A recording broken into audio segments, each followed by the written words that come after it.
I'd like to welcome you to this edition of the award-winning PRS Journal Club podcast with your hosts, Drs. Francesco Egro, Nicole Phillips, and Ira Savetsky. Enjoy. Hello, everyone, and welcome back to the PRS Monthly Journal Club podcast for June 2018. I'm Nicole Phillips, resident ambassador from the Harvard Plastic Surgery Program, and I am joined today, as always, by my co-resident ambassadors, Francesco Egro from the University of Pittsburgh and Ira Savetsky from NYU. This month, we are grateful to have Dr. Scott Lifchez as our guest moderator. Dr. Lifchez is Associate Professor of Plastic and Orthopaedic Surgery at the Johns Hopkins University School of Medicine. He serves as Director of Hand Surgery at the Johns Hopkins Bayview Medical Center and is Program Director for the Johns Hopkins University of Maryland Plastic Surgery Residency. Dr. Lifchez, thank you so much for joining us today. My pleasure to be here. Before we start our discussion, I want to remind all of our listeners that this article, along with every article we discuss during these monthly podcasts, is available for free online. You can find them on the PRS website, along with the selected article and video pairings chosen to further inform these discussions.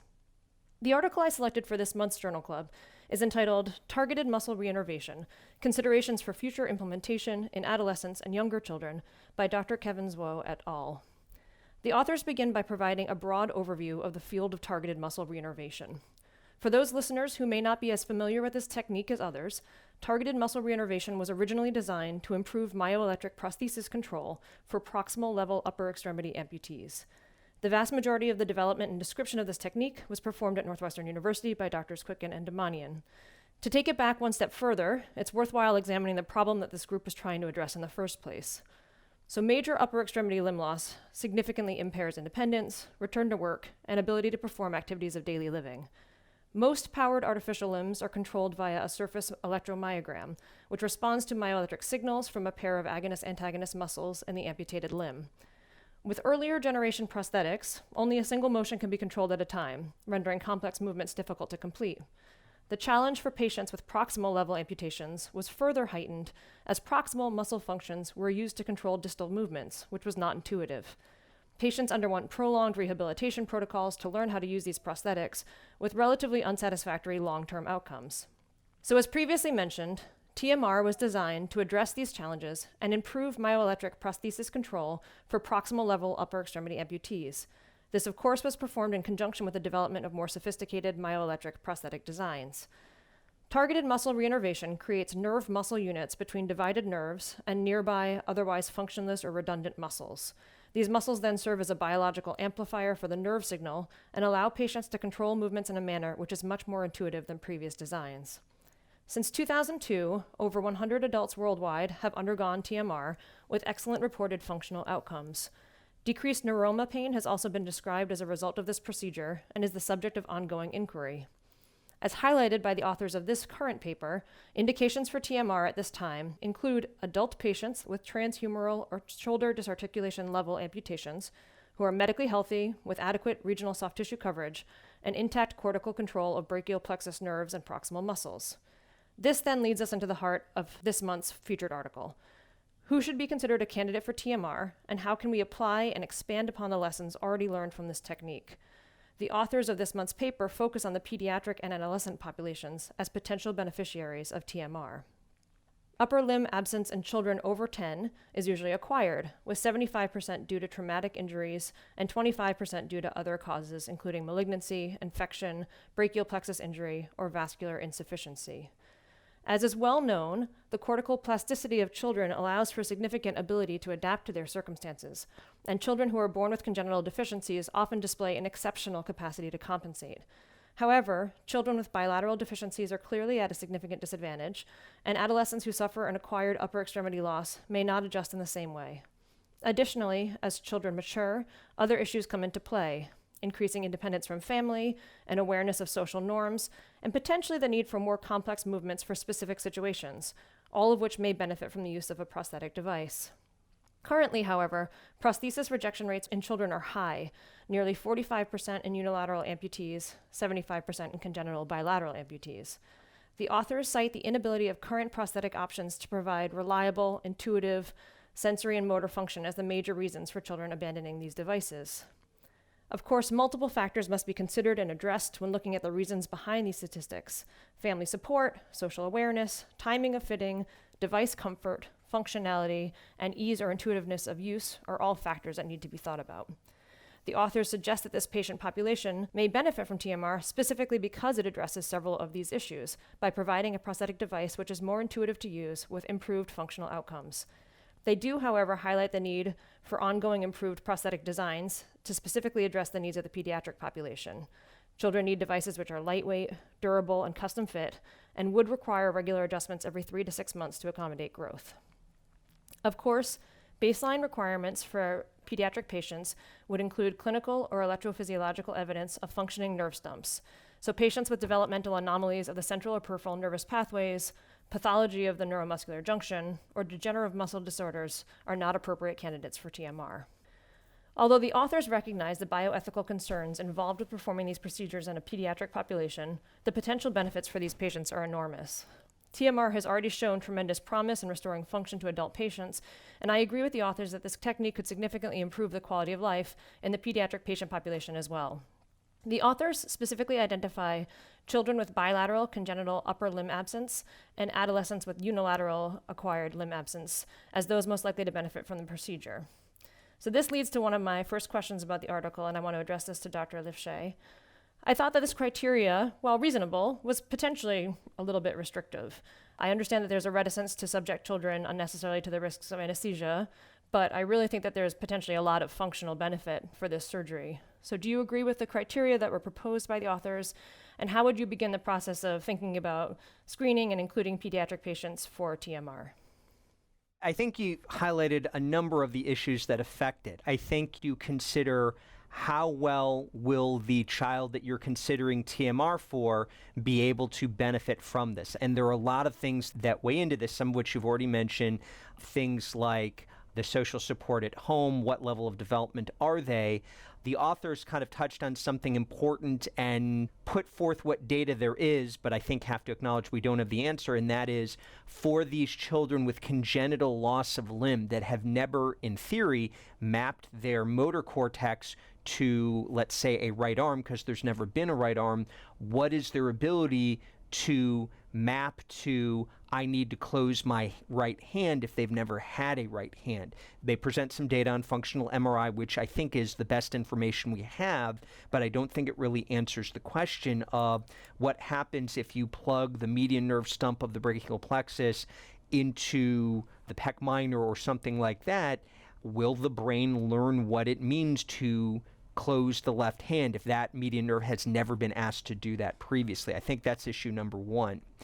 Regarding safety of anesthesia, I, like the three of you, practice at a center that has a very large children's hospital where we have, more than a dozen of ORs with pediatric anesthesiologists and people who can make sure that you're doing good, safe surgery on a child. So I think I have less of a concern of, is it ethical to do a non-life improving but functional improving surgery on a child? I think you can do that ethically and safely. I think there's still a lot more we need to figure out, again, about how will the child in front of you benefit from this. Right now, we can't get past the fact that these prostheses are heavy. Right now, we can't get past the fact that, especially for these bilateral amputees, even when they're older and certainly when they're younger, someone will have to put this prosthesis on them. Right now, we can't get past the fact that these are very, very expensive, and they have battery lives, typically 4 to 6 plus hours, at least from the models that we use in our team and our program here. That's not even a school day. So I think there's a lot of things we need to think about beyond just the simple, is it ethical and safe to do an operation on a 5-year-old of this nature? I think it is ethical and safe to do that if we can address the back end issue of, okay, we've done TMR, it's working to the best that it can. Now let's get the delivery of the outcome that we wanted, which is that this child has a better function because they've got this prosthetic that can do more for them. Absolutely. Thank you. This was a great sort of resident idealism meets, real life truths. I mean, I hadn't even honestly been thinking about how expensive or, how restrictive a lot of those things would be. So this is great to have this discussion with you. Ira, what were your thoughts about this paper? Yeah, I thought this was a really thought-provoking paper, and the paper spends a fair amount of time discussing important considerations for application of TMR in young children. I think the authors hit on so many important points to consider, and we've touched on some as well. We spoke briefly about the ethical perspective, and again, this is an interesting debate, but this is not just for TMR, but also for hand transplantation, gender affirmation surgery when we're talking about in the pediatric patient population. And I think it highlights so many other variables, not just whether or not it works, but also the importance of having a strong social support system. What are some of the other non-scientific factors that are critical that will make a child a good candidate?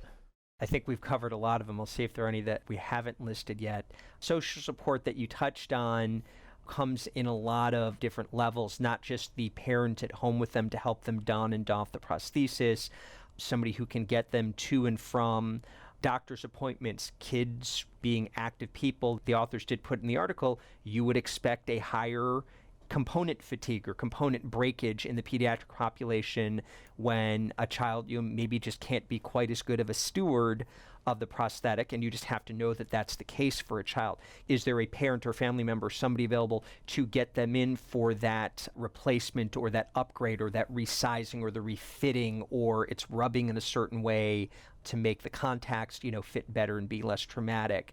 Are they in an environment where the device can get the support it needs? These are going to need to charge overnight and be somewhere where all of that is a non-issue, where they can just, do that. Does the patient live in a kind of environment where any of those sorts of things are worrisome? Those are important factors. I don't think they are by any means deal breakers, but I think they absolutely need to be considerations when you're looking at the particular child in front of you. Is this particular child somebody who we think we can deliver on the back end, this prosthetic integration into their life, and therefore it's worth putting them through the front end? We're going to put them through a targeted muscle reinnervation surgery. Thank you. Francesco, what do you think about this paper? Thank you, Ira. I really enjoyed this article because it gave a great overview of what TMR is and what it has to offer and its principles and challenges. And so far, I really enjoyed the discussion. So thank you so much, Dr. Lifchez. The authors state that TMR is complementary to VCA. But I feel that as the technology of prosthesis improves, I feel that VCA will become obsolete given the risk associated to immunosuppression. What are your views, Dr. Lifchez, on VCA versus TMR, and will TMR and robotics take over? You have already alluded that the cost of the prosthesis and the weight is a significant issue, but once we overcome that barrier, do you think that TMR and robotics will take over? That's a fair question and an important question. Now, keep in mind, the CTA research is working on reducing the amount of immunosuppression. So even as we make the prosthetics stronger, faster, lighter, more intuitive, less expensive, we are also figuring out how to do transplants in a way that isn't as, I guess I'll call it, ethically challenging, in the sense that you're putting somebody on potentially life-threatening immunosuppression for a non-life-threatening problem. So we will have to see also at what pace that improves over time. And I think the final thing, and this is a little bit more down the road, but I think it merits discussion in this forum, is the one thing that will undo both of them, and that is when tissue engineering gets good enough. Now, I don't really expect that within my lifetime we will be able to sprout a new arm, but I do think it is something that may be someday medically feasible. And so the discussion of, do we need a cadaver to make an arm? Do we need an applied physics laboratory to make an arm may become a moot point, and we may figure out how to actually engineer the patient's own one with their own DNA, and then that obviates both sides of the argument. But that's not coming anytime in the next couple of decades, I don't think. So we are still faced with the more immediate issue of who is moving faster, the quest to suppress the patient's immune system less, and the quest to make robotics and prosthetics cheaper, lighter, faster, more intuitive, so that they can be applied across a greater spectrum of people. I don't know who's going to win that race, but I think the race could go in either direction depending on what happens next. So it's a race. I look forward to seeing who wins, but I would like to echo what you just said about tissue engineering. I think over the past few years, some phenomenal research has occurred in decellularizing and recellularizing cadaveric tissues, whether it's organs, solid organs, or whether it's flaps. The MD Anderson group has, with Dr. Butler, has shown great results in that. And also recently, they've also decellularized, but not recellularized, full arms. So it will be really, really interesting to see what's going to happen over the next 10 to 20 years in this realm. And thank you so much for bringing it up. Well, everybody, I think that was another great discussion. I think we probably should end there, but thank you to all for a fantastic talk about a really interesting topic. So as a reminder to our listeners, please be sure to check out the other 2 June 2018 PRS Journal Club podcasts. If you like what you hear, share us with your colleagues and rate us in the Apple iTunes store. And please join us for our monthly online journal club on Facebook, where you can interact with this month's featured authors in real time. You can also go ahead and like us on that PRS Facebook page if you haven't done so already. And thank you again, Dr. Lifchez, for joining us today. My pleasure.